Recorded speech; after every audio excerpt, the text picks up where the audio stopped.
Okay, hey everyone, Jen here. And in today's video, I'm just going to share with you something that I wrote in a blog recently and also in an email that went out to my list. And I think it's quite a topical issue around things that I felt have held me back in my entrepreneurial journey so far, and things that I wish I could tell my younger self. And therefore, things I would wish to share with you or anybody starting out in your entrepreneurial journey.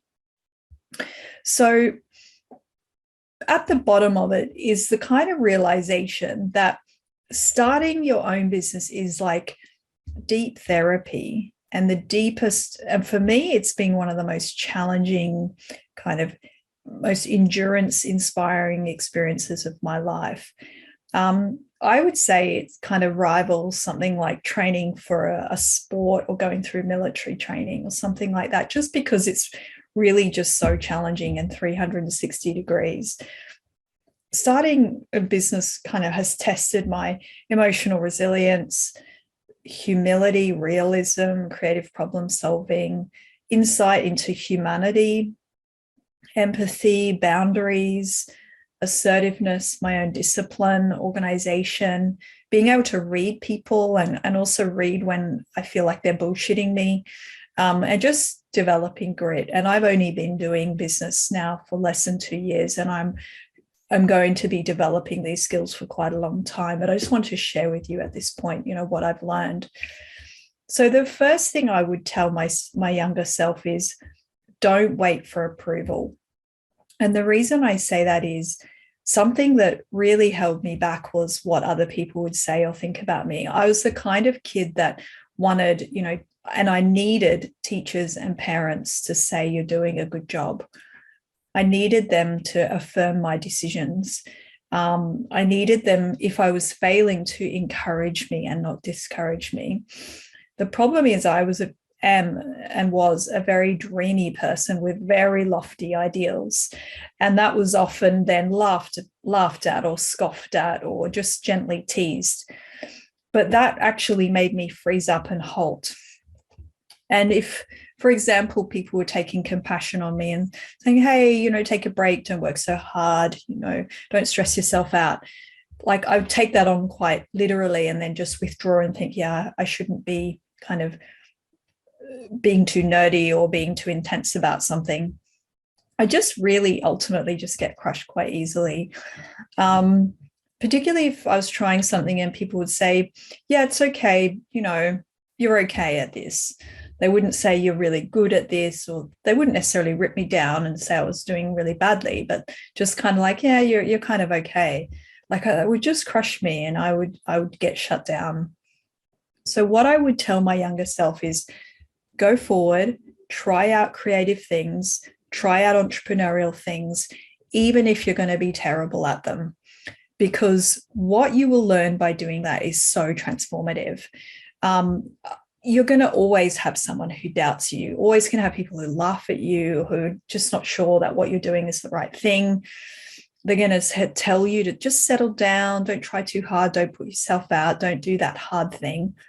But you know what?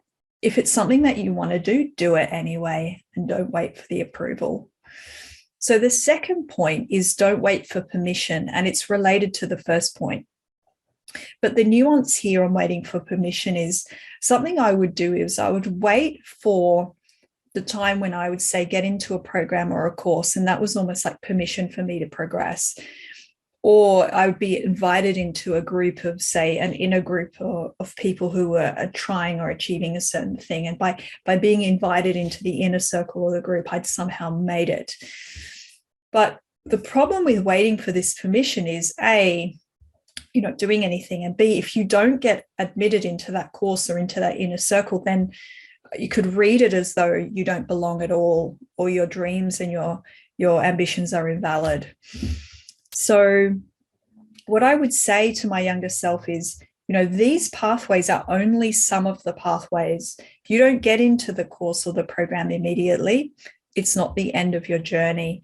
If other people don't shine their light upon you and bring you into the inner circle, that's not the end of your journey. You can try again and try again and try again. The world is mysterious, and there's so many paths and so many routes to the goal that you want to achieve. There's no one set pattern and there's no one set route. And don't determine your success or failure by some really early access to a program or a course, or lack of access to a program or a course. Ultimately, in the scheme of things, it's the people who show up, do the work, and keep doing the work year after year after year who emerge victorious.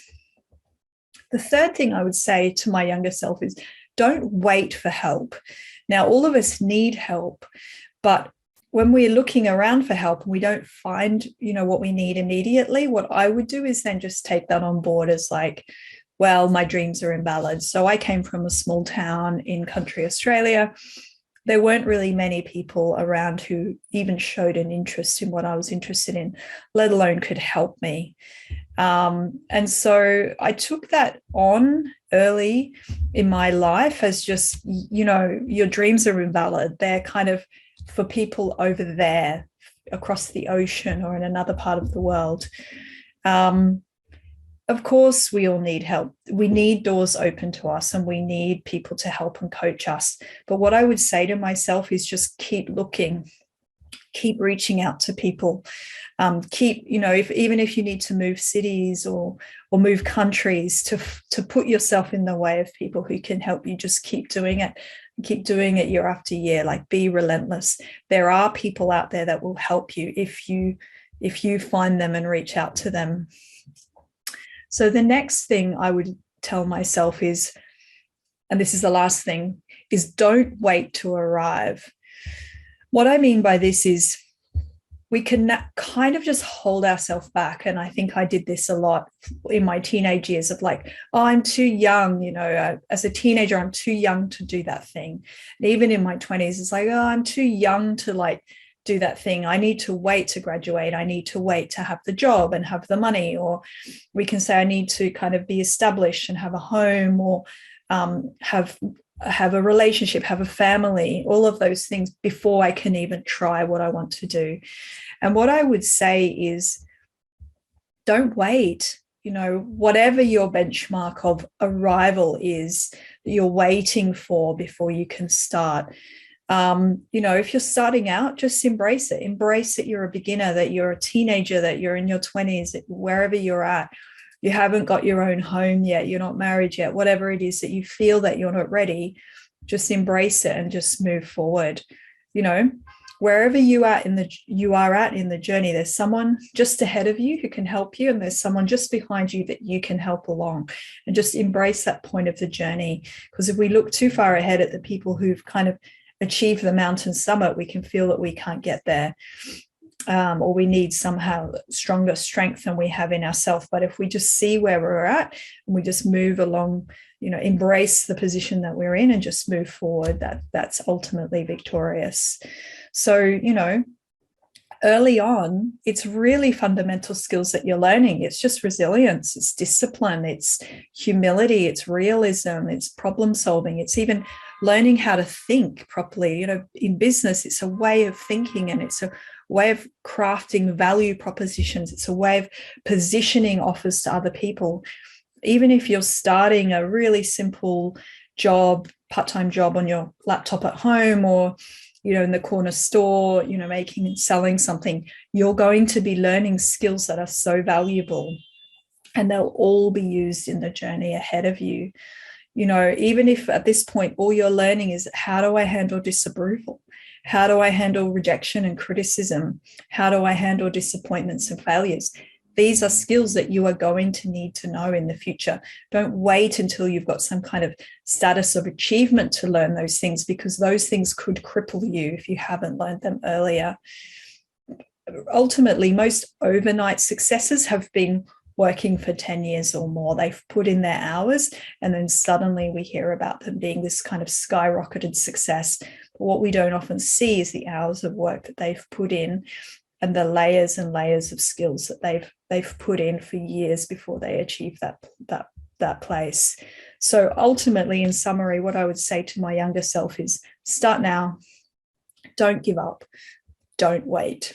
Thank you for listening.